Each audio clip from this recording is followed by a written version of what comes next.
Hello everyone, good morning, जय माता दी। कैसे हो आप सब? आई होप कि आप सब बहुत अच्छे होंगे और मैं भी अच्छी हूँ। तो आपके अपने यूट्यूब चैनल में बहुत बहुत स्वागत है।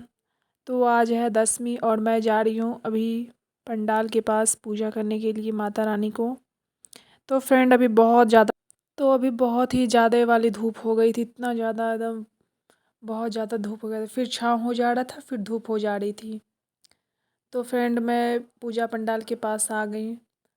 तो आज मेरे साथ ऐसा हो गया, मैं बता नहीं सकती हूँ। जब मैं आई तो मैं देखी कि माता रानी का विसर्जन होने वाला है और गणेश जी तो गाड़ी में बैठ गए थे और माताएं अभी अभी वहाँ पे थी ही।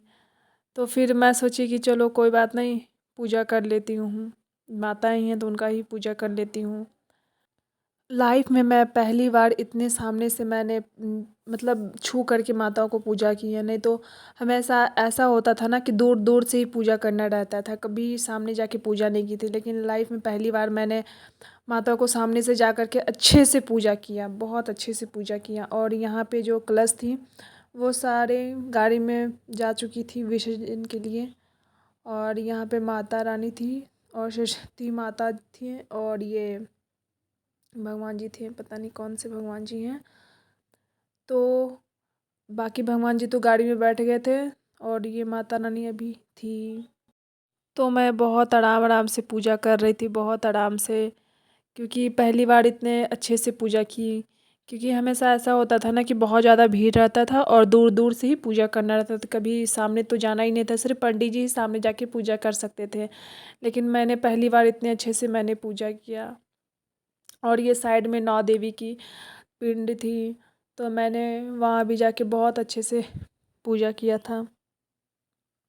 धूप बहुत ज़्यादा ही थी आज, लेकिन बहुत अच्छे से मैंने पूजा की आज।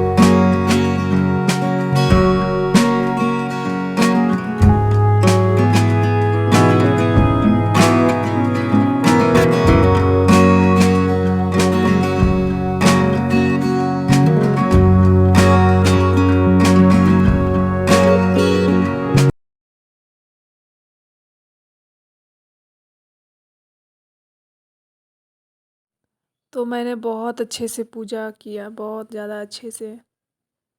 और यहाँ पे माता को चुनरी चढ़ी हुई थी बहुत ज़्यादा, और जो श्रृंगार की चीज़ें होती हैं सारी चढ़ी हुई थी। तो मैंने यहाँ से सिंदूर लिया उनके लिए।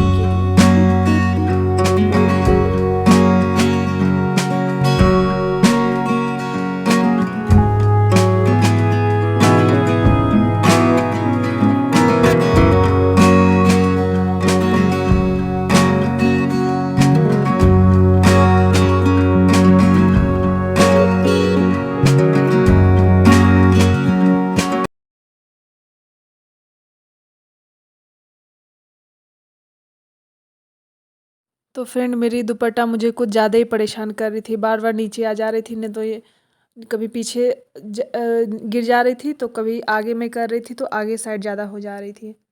तो फ्रेंड यहाँ पे तो मेरा पूजा पाठ हो गया और मैं टीका ले ली और फिर मैं घर के लिए चली गई, क्योंकि बहुत ज़्यादा धूप थी और विसर्जन का भी टाइम हो गया था।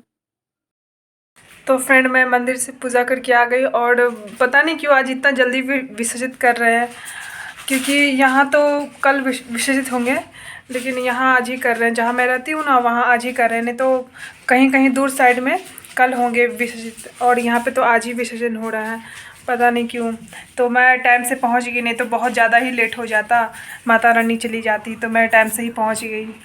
तो फ्रेंड मैं थोड़ी देर के बाद मिलती हूँ।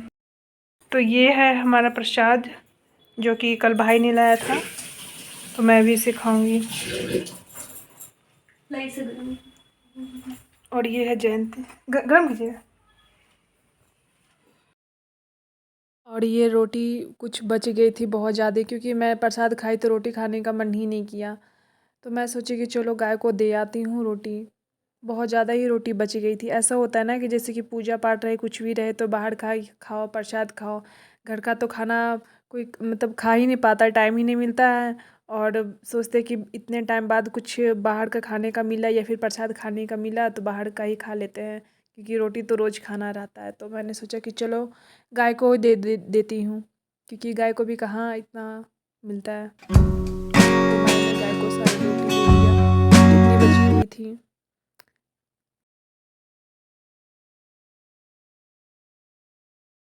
और एक दूर में है गौ माता, उनको भी बुला रही हूँ तो वो सुन नहीं रही हैं।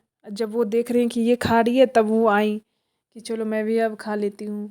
नहीं तो वो तब से उसको उनको भी बुला रही थी, सॉरी उनको भी बुला रही थी तो वो इग्नोर कर रही थी। तो बाद में वो भी आई तो उनको भी मैंने रोटी दे दिया। तो फ्रेंड कैसी लगी आज की वीडियो? अच्छी लगी तो लाइक करना, कमेंट करना, शेयर करना और नए हो तो सब्सक्राइब कर देना फ्रेंड।